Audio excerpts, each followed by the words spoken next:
Hello, ഈ search info എന്നെ video ചാനലിലേക്ക് എല്ലാവർക്കും സ്വാഗതം. ഇന്നും ഒരു കൗതുകരമായിട്ടുള്ള വാർത്തയുമായിട്ടാണ് ഞാൻ വന്നിരിക്കുന്നത്. നമ്മുടെ ഈ ലോകത്ത് എത്ര ജീവികളാണല്ലേ വസിക്കുന്നത്. അതിൽ തന്നെ എത്ര വിചിത്രമായുള്ള ജീവിതമായിരിക്കും അവ നയിക്കുന്നുണ്ടാവുക.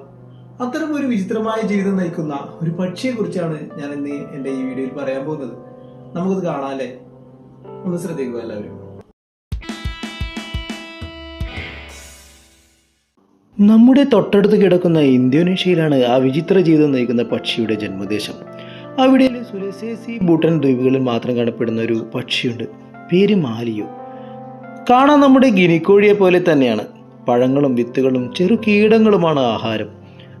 അതിൻ്റെ മുട്ടകൾ നമ്മുടെ കോഴിമുട്ടയുടെ 5 ഇരട്ടി വലിപ്പം വരും. അതുകൊണ്ട് പ്രാദേശികരായ ആൾക്കാർ ഇതിനെ വേട്ടയാടി കൊണ്ടുപോകാറുമുണ്ട്. വംശനാശം നേരിടുന്ന ഈ പക്ഷിയുടെ വിചിത്രമായൊരു സ്വഭാവമാണ് പറയാൻ പോകുന്നത്. നമ്മൾക്കറിയാം, ഇന്തോനേഷ്യൻ ദ്വീപുകൾ എന്ന് പറഞ്ഞാൽ സജീവമായ അഗ്നിപർവ്വതങ്ങൾ നിറയെ ഉള്ളതാണ്. അങ്ങനെ അഗ്നിപർവ്വതങ്ങൾ പുകയുന്നത് കണ്ടാൽ മാലിയോ പക്ഷികൾ അവിടേക്ക് ഓടിയെത്തും. അഗ്നിപർവ്വതത്തിൻ്റെ ലാവ ഒഴുകുന്ന അടുത്തുള്ള ചൂട് മണ്ണിൽ മുട്ടയിടാൻ വേണ്ടിയിട്ടാണ് ഇവയുടെ പോക്ക്. ഈ പക്ഷികൾ അടയിരിക്കാറില്ല. മണ്ണിൽ മുട്ടയിട്ട ശേഷം അവ അതിൽ കുഴിച്ചിടും.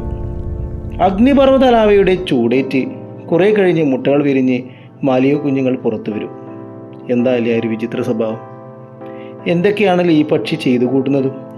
ചിലപ്പോൾ ലാവയുടെ ചൂടിൽ ഇവ ചത്തുപോയേക്കാം.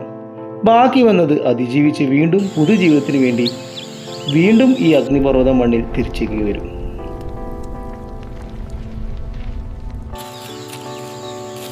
തൻ്റെ ജീവിതം തന്നെ ബലിയാടാക്കി ഇങ്ങനെ എത്രയെത്ര ജീവികൾ നമുക്ക് ചുറ്റും ഉണ്ടായിരിക്കുമല്ലേ.